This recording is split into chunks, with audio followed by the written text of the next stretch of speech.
can all agree that Michael Schumacher is the GOAT, right? Right?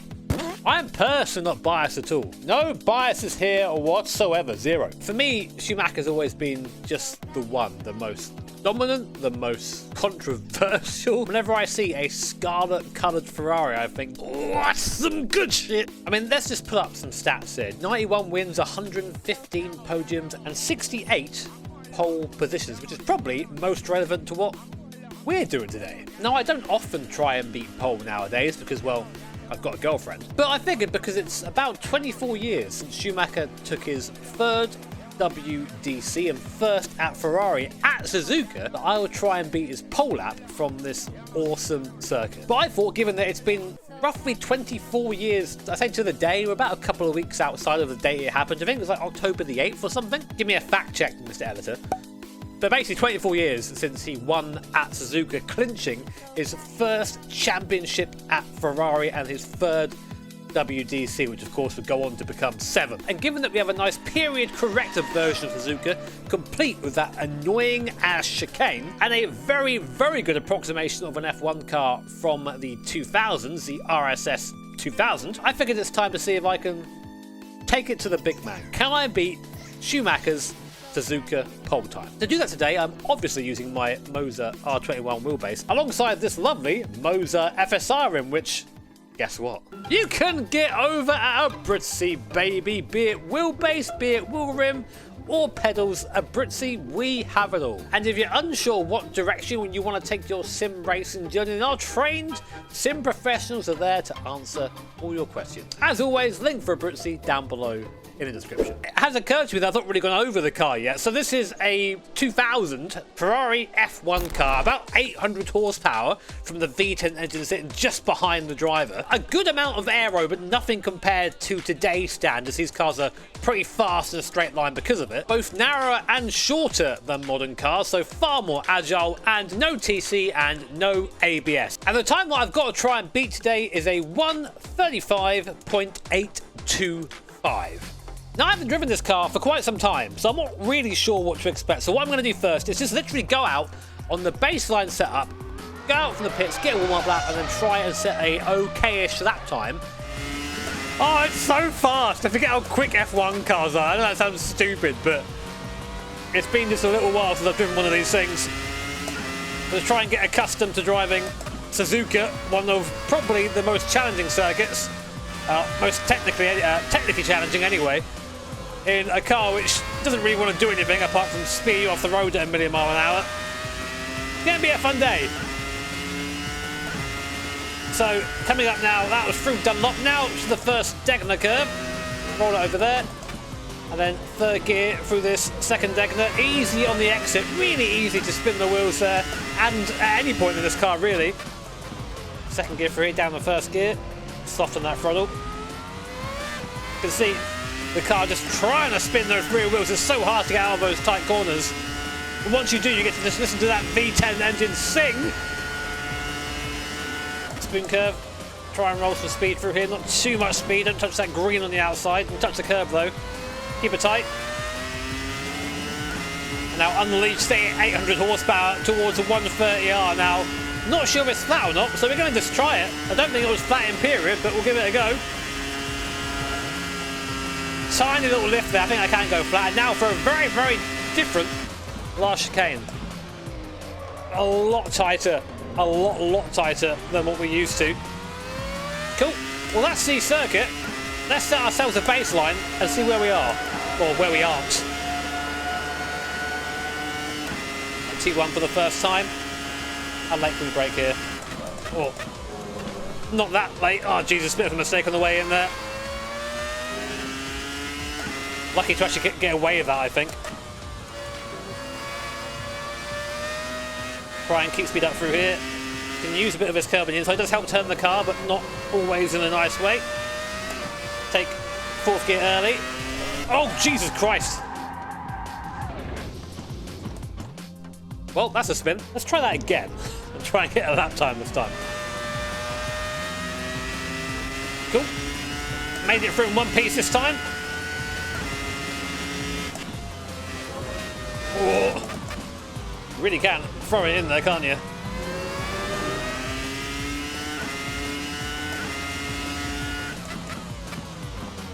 Easy on those brakes, try not to lock up, but be on the maximum deceleration possible. Guys, cooler driver's car again. The noise of the thing. I'll always firmly be in the bring back V10 camp, I'm afraid. That's just nostalgia talking. You feel like, even in the sim, that you're driving something ridiculous, you know.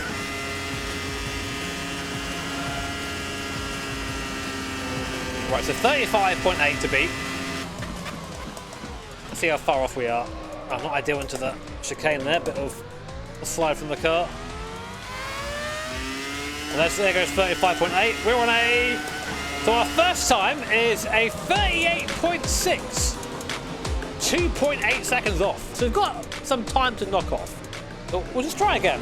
I feel like the car isn't very strong in the first sector right now, so I need the car to just be a bit more agile through this first sector. Let's see if I can just find a little bit of that in driving before I start tweaking stuff.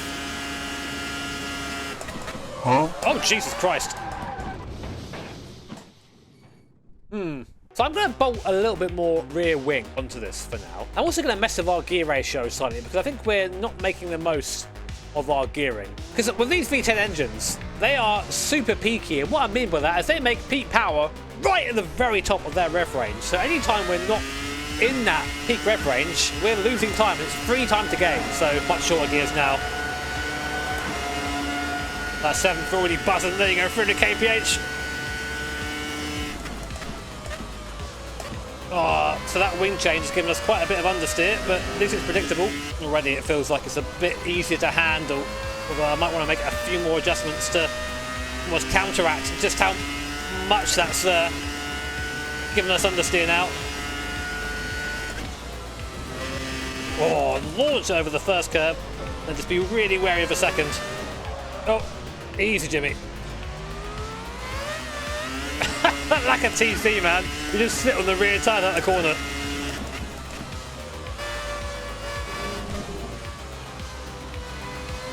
Easy, easy, easy, easy. Oh, not easy. Man, my right foot is not my friend. This might not be our 35.8, but we're just seeing if these setup changes are going in the right direction, you know.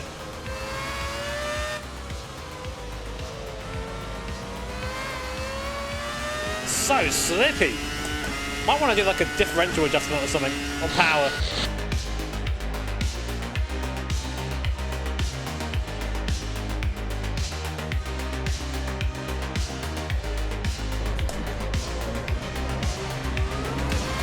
Ah! This car is so difficult. I love it. Such massive commitment over the first deck. Them fucking balls and dick. There's not infinite grip in these cars. They do let go. Oh, right on edge.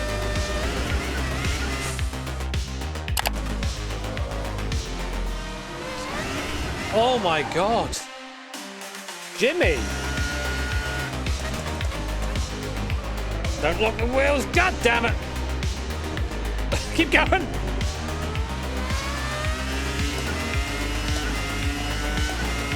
Well, that was a 37.9 with a slight corner cut at the end there, but okay, we need to work with this car a bit because right now I'm not feeling comfy in it.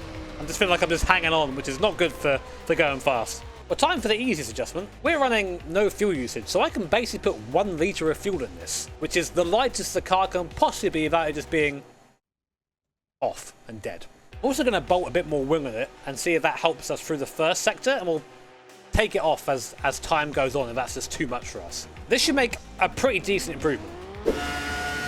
Gearing is still good even with that extra downforce, lovely. Oh, car is much more compliant now into the corners as you kind of expect it to be. Even shifting up a gear there. Yeah, that's just transformed the car, taking that fuel out. It's insane what a difference it makes. Don't spin. Run into all the way to the curb when exiting there, Christ.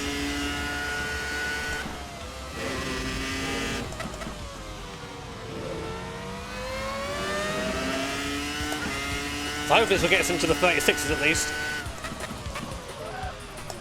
Well, doing that won't help. Whoa! She's sketchy.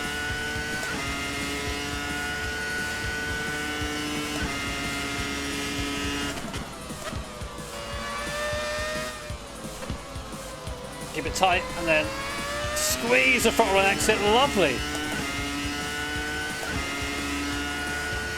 Yeah, much quicker lap than previous, so he's got to just not mess up that last chicane. So easy to do on the brakes. It's blind, over a crest, off camber. It's all the bad things. Oh, just overshot it a bit, but still a bad into there. Show me a 36. 36.8, lovely. So we're now just over a second off that pole lap. Where is the second? Is it him driving? It could be. There could be a second out there for me. I might even try to lower the car a bit. The lower the car these runs to the ground, the more downforce they make. And it's only really one curve that we yeet, and I think we carry enough downforce that it doesn't matter. The one at Degner 1. So let's try that. So I've hunkered the car down more and thrown a bit more camber on the front end. A bit more negative camber, that is. So we'll see what that does.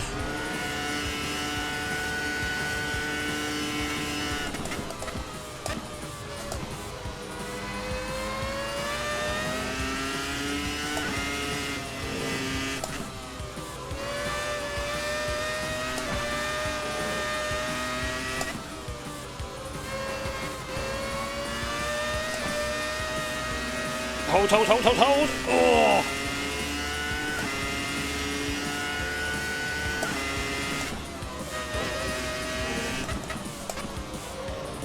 Easy. Good.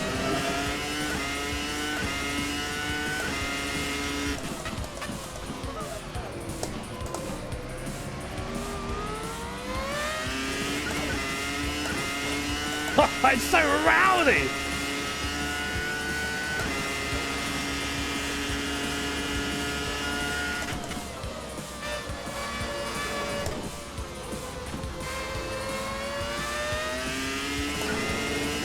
You almost want to short shift sometimes, but all the power's right on the top. You've got to just trust it's going to catch you, you know.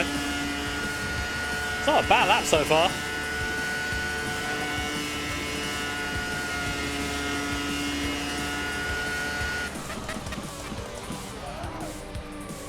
Just didn't quite give myself a good run into the chicane there, but look at me, a bad lap time. Oh! 36.2! There's half a second out there, I think. To be honest, the setup is quite nice. I think there's going to be a bit more time in it, especially coming out of Dunlop, and through here I can be a bit smoother, I think. There isn't 4 tenths in one corner, but I think there's 4.5 tenths in the lap if I just nail it. I got a feeling that we might get stuck here for a bit. This is where I have to put together a qualifying lap, and you guys know how good I am at qualifying laps.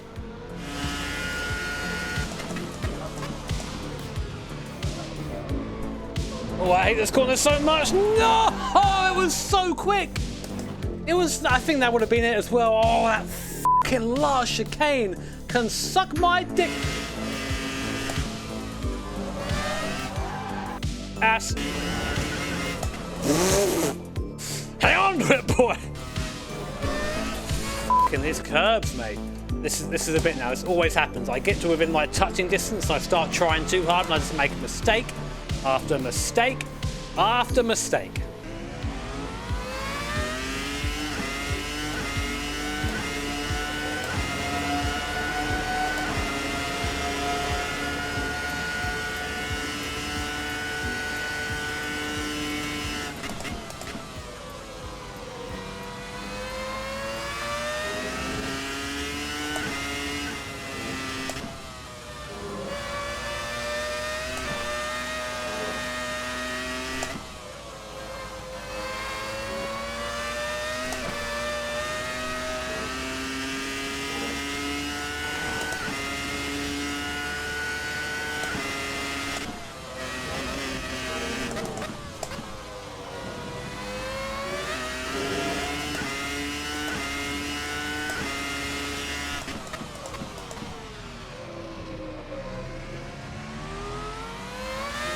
Like I carried a lot more speed into the hairpin that time.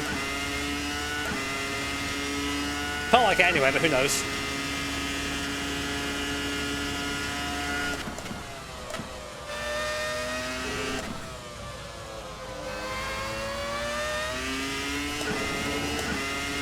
It's a good lap so far. It's a very good lap so far. Come on.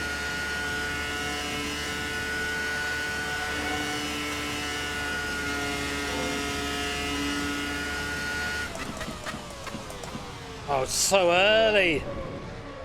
It's okay, good exit. Come on, come on. Yes! Oh my God. Just.